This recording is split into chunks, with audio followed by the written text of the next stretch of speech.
Rubrique Laval Virtual, deuxième journée avec Fred et Tom. On va commencer par Tom, puisque c'est toi qui as le micro.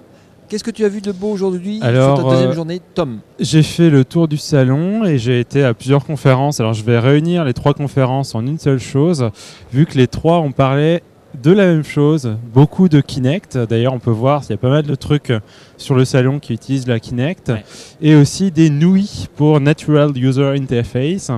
Donc les interfaces naturelles. Non, tu n'es pas une nouille, Christophe. Ah bon. Et du coup, les interfaces naturelles, c'est quoi? C'est par exemple quand on bouge pour faire bouger les choses, pour faire bouger des objets, pour naviguer dans un menu. Donc ton corps pour ouais, voilà, des mouvements un peu comme dans Minority Report. Bon, ça parle à tout le monde, j'imagine. Alors, le premier truc, c'était AccuMotion, où en fait, pour résoudre des problèmes de reconnaissance de gestes, ils accumulent plusieurs images à la suite. Et c'est cette accumulation-là qui va vérifier si on respecte des patterns de mouvement. Donc, ça permet d'être plus fiable dans la reconnaissance de mouvement. Ensuite, on a assisté à une conférence très intéressante du CEO de Microsoft France et qui parlait plus normalement de Kinect, vu que c'est son truc, et aussi des... C'est pas fait un peu chauffer sur l'ouverture de la Kinect? C'est pas assez ouvert? Il n'y a pas eu des questions comme ça à la fin? J'ai vu passer sur Twitter. Si, il y a eu une question sur comment mettre la Twitter dans l'extérieur, et ils ont dit que tout ça, c'est des problèmes qu'ils ont réfléchi. Ils ont déjà en fait beaucoup de devices, parce qu'ils ont Microsoft Research ont fait beaucoup travailler, et en fait, ils étudient la faisabilité économique de commercialiser tel ou tel device, sachant qu'ils ont pensé à plein de choses.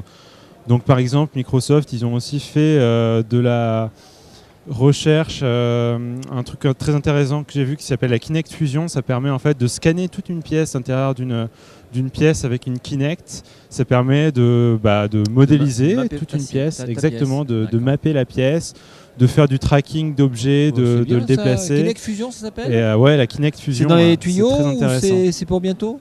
C'est open source pour nous. Ouais, c'est la Kinect.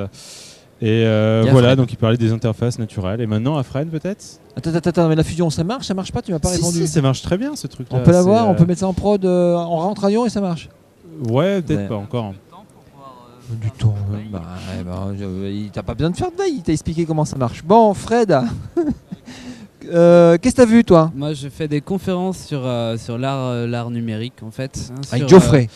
Geoffrey Shaw et Maurice Benayoun, des gros piliers de l'art numérique dans la réalité virtuelle, etc.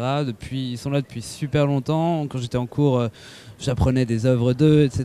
C'est vraiment donc t'étais tout ému, mon Fred était tout ému aujourd'hui. Ouais, non, mais ils sont super bien. Ils ont fait des... Écoute, Geoffrey était tout content de passer. On a discuté 5 minutes ici ensemble. Il est arrivé de Hong Kong apparemment. Il était tout content. C'est la première fois qu'il venait à Laval. Il est professeur, il est doyen de la fac. Comment s'appelle la fac? Hong Kong, art appliqué numérique, quelque chose comme ça. Ouais, on va dire que c'est un truc comme ça, même si c'est pas ça. Bon, et ouais, donc du coup, eux maintenant, ils sont aux anges de plus en plus, parce qu'à chaque fois qu'il y a des avancées numériques, ils peuvent aller plus loin dans leur art, l'art numérique, la façon dont les gens vont être au cœur de l'application, au cœur du dispositif qu'ils vont inventer, et ils vont pouvoir aller de plus en plus loin dans la connexion entre les gens, dans la connexion entre l'homme et la machine, etc., etc. Il y a plein de thématiques, ce serait un peu long de tout expliquer maintenant. En clair, je fais plein de conférences aujourd'hui là-dessus. Sinon, on a été voir la présentation des compétitions. À 16 heures, là. La fin de la compétition, enfin la fin du challenge. Ouais. Après 30 heures, ils n'ont toujours pas dormi. 30 heures de boulot, ensuite on va faire présenter, et puis après il y a la cérémonie là ce soir. Ouais. T'as fait quoi, Bathier? T'as vu qui? Monsieur Bathier. Monsieur Bathier, il va à la cérémonie pour manger des petits fours. Bien, d'accord. Comme hier. Ouais, alors oui, ça, je viens à Laval que pour ça. C'est pas vrai. Il mange même pas le midi. Mais il y a il y a des petits chamallows enrobés de chocolat. Je ne vous dis que ça, rien que ça vaut le détour.